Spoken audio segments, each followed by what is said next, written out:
If you have ever felt like you have a disconnection with one of your pets, maybe there's like a misalignment emotionally, this can sometimes appear like maybe they're not my favorite pet compared to others in the home or others you've had in the past. This is something that many people go through, and I think it's something that we tend to judge ourselves about. And today I want to share with you a story on how I overcame this and how I expanded my consciousness towards that pet that I had that disconnection with, and how it has fulfilled me by doing so. My name is Velia, and welcome.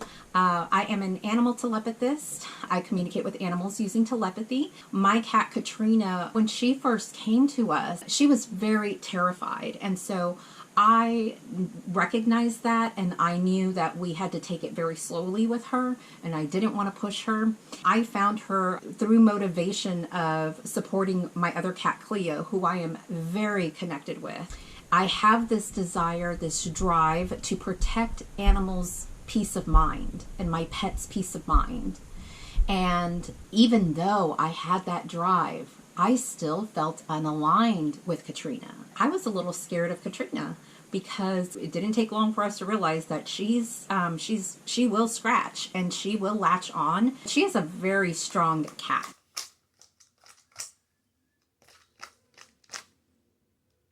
And when it comes to very strong animals or larger animals that have a lot of strength, I get a little nervous. This is just what I do. It's something that I'm still working on when it comes to those emotional energetics, is how the fear that I have and the nervousness that I have. I kept my distance from her, and I would talk to her, and I was the one that fed her canned food, so she got very used to me, which she loves her canned food. I still felt unaligned with Katrina.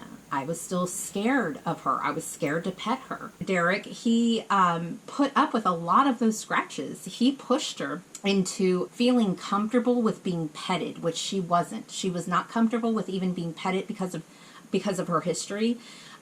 She was abused.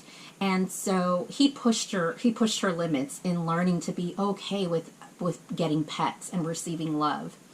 And the way this expanded my consciousness was witnessing every single day. He would pet her, and he would talk to her. He would tell her he loves her every single day. I love you. Yeah, I do. Very cute. Yeah. You're super sweet. Yeah, you are. And then not only that, he would tell me every single day how beautiful it is, how good it feels that she feels safe. It makes me feel so good. It makes my day to see her so happy. And to be honest, when I heard Derek say this, I questioned, well, how come I don't appreciate that? How come I don't say that every day? And I would compare the way I felt towards Katrina to the way I felt towards Cleo. As I said before, my connection with Cleo was so much stronger than with Katrina. And so I would start to judge myself that maybe I'm just not really a great pet parent. Maybe I'm just not really a great pet guardian if I can't even connect with every single animal I come across. And so I started to doubt myself. If I'm even really a good animal communicator, if I can't find this connection, who am I to tell other people how to connect with animals if I can't even connect with my own?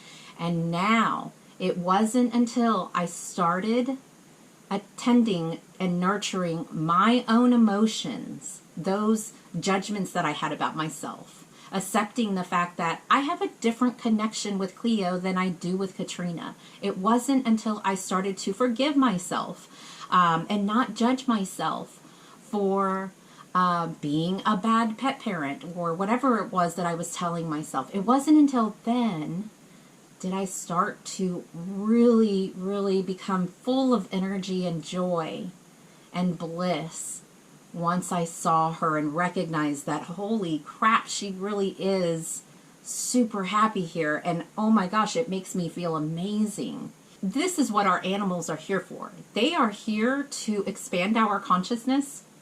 They are here to wake us up to something outside of judging ourselves, or we judge the pet that they're a bad pet. We start to label them with stubbornness or bad or they're mean. It took her years to get over that trauma, and she'll still scratch us every now and then. She trusts us. She absolutely trusts us, but she still scratches us every now and then. The sooner that we can say, okay, there's just a different connection, we'll start to move closer to expanding our consciousness and how to appreciate, finding something to appreciate within that animal, that pet that you may have a different connection with. Follow me to learn more on neurospirituality, animal communication, and emotional energetics.